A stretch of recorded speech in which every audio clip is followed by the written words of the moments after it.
The Power of the Dog is about two rancher brothers. A rift is made between them when one of them marries a woman who the other doesn't approve of.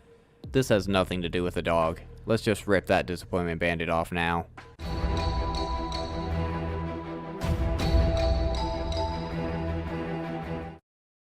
Since every artsy movie has to have visual splits, Part 1 starts in Montana in 1925 with a bunch of cows. George and his brother Phil are herding them and see a dead one. What happened? Anthrax, don't touch.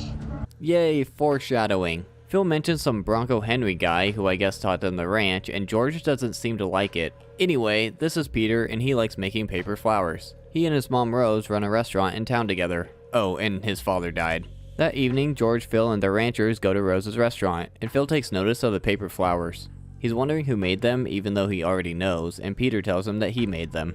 Then Phil goes to light a cigarette, and he sees that Peter is serving them food, so this jerk lights one of his flowers on fire and lights his cigarette with it.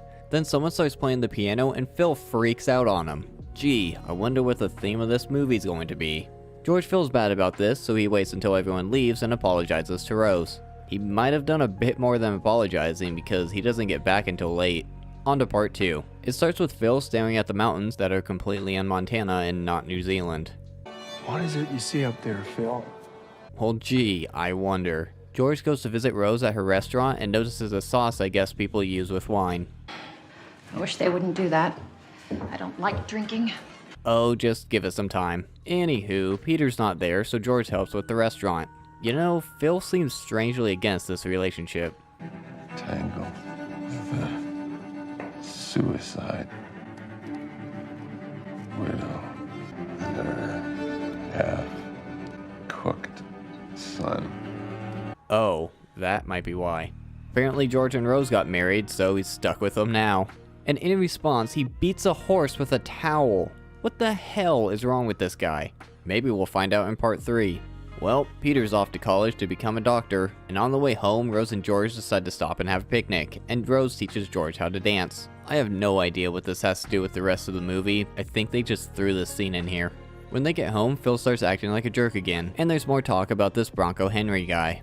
The next morning, Phil goes to a secret hideout he has and, goes for a swim.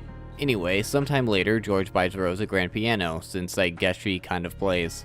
Rose is trying to practice a song, but is struggling with it. Phil hears this, and just to be a jerk, starts playing the same song as his banjo, but perfectly. Oh, I forgot to mention, he plays the banjo.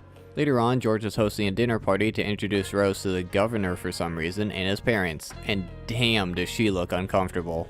After dinner, George puts Rose on the spot to play the piano, even though she really doesn't want to, but she gets too nervous to play.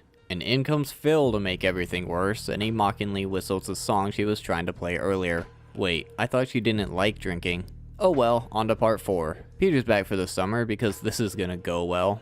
Looks like someone's developed a bad habit. Anyway, Peter sets a trap and catches a rabbit, so I guess he has a pet now. Whoever this is brings the rabbit a carrot and oh, I guess it doesn't need it now. He may be doing this for medical research, but this makes him seem creepy as hell. They go outside to play tennis and Rose doesn't feel well, so she goes to one of her secret stashes. Phil sees her and whistles that song at her again. Later on, Phil goes to his secret hideout again, although I have no idea how he got his horse through that small entrance, and starts doing, strange stuff. Peter is out rabbit hunting and finds Phil's secret entrance, his hideout, and, things Phil didn't want anyone to know about, and then gets caught. Let's just move on to part 5. Since Phil's pretty sure Peter knows his secret now and that they might not be so different, he's gonna make him a rope and teach him how to ride a horse. But first, he talks about Bronco Henry again, and invites Peter on a private adventure on some trail. They then look at the not New Zealand mountains. When Bronco looked at it, what do you suppose he saw? A barking dog. You just saw that? It's really not that hard to see. I noticed it the first time I paid attention. How could anyone go years without seeing this? Whatever, Rose doesn't like the idea of Peter talking to Phil, so she talks to him about it, and man is she drunk. Anyway, after about a month, he can now ride a horse, and he goes off on his own and finds a dead cow and skins it. Gee, I wonder what it died from. Anthrax, don't touch. Remember that from earlier? The next day, Rose sees Peter go off with Phil, and she gets extremely upset about it. He's helping him. Yeah, I'm sure that's what's going on. Peter's helping Phil put up a fence post, and they see a rabbit that runs under a pile of sticks. Well, Phil cut his hand open. They then have a chat. Bronco Henry told me that. Oh my god, what is this movie's obsession with this Bronco Henry guy? Oh well, back at the ranch, some people are trying to buy the hides, but they get told no because Phil wants to burn them. So Rose gets all upset again and trades the hides for a pair of gloves. Then she passes out and probably dies. When Phil gets back, he sees what Rose did, gets extremely pissed, and freaks out. So Peter comes up with a plan. He offers his secret anthrax hide he got to use to finish the rope. That night, Phil brings him the hide strips and Phil dips his cut open hand in the water. Well, someone's getting anthrax. And they talk even more about this Bronco Henry guy. If this character's so great, why don't they just have a flashback scene of him? Whatever. The next day, who could have guessed it, Phil is sick. So George is going to take him to the hospital, but first Phil wants to bring the rope to Peter, but doesn't make it. Don't worry, he still gets the rope. Well, Phil dies. Deliver my soul from the sword, my darling from the power of the dog. So that's where this movie gets its title, and I guess no one ever figured out what Peter did. This is definitely an Oscar bait movie, and I can see why it received 12 nominations, but man is it slow. Nothing happens for most of the movie, and the only tension that something bad might happen is in the last 15 minutes when Phil gets pissed about Rose selling the hide. Then Peter kills him, I'm pretty sure on purpose, to protect her. Otherwise, you're just watching Rose slowly self-destruct because of the way Phil treats her and George doing nothing about it.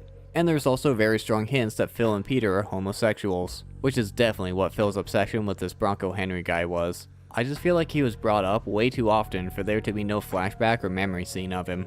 The acting is fantastic all around. Benedict Cumberbatch is great as Phil Burbank. I was surprised at how good he was at playing a complete jerk and adequately portraying how terrible his character treats Rose. He can also show the change from hating Peter to showing interest in him and teaching him how to be a rancher. Kobe Smith-McPhee is really good as Peter Gordon. He can show how uncomfortable he is with Phil's bullying and then become excited when he wants to spend time with him. You can also tell he loves his mother and would do anything to protect her. Kirsten Dunst is amazing as Rose Gordon and does the best acting job in this movie. She does a great job portraying Rose as trying to be happy at a restaurant as her son helps, to actually being happy when George takes interest in her and marries her. And she's fantastic at showing her slowly become more uncomfortable by how George's family treats her, to slowly destroying herself as she gives in and maybe even succumbs to alcoholism. I found it really odd that it's supposed to take place in Montana, but they filmed it in New Zealand. Especially because it's really obvious if you know what Montana or New Zealand looks like. The musical score is really good in this. It really does give off the Western movie vibe, although I don't know if I would count this as a Western movie. Benedict Cumberbatch just needs to stop helping out guys named Peter. It never works out for him. Don't forget to do the YouTube stuff, and thanks for watching.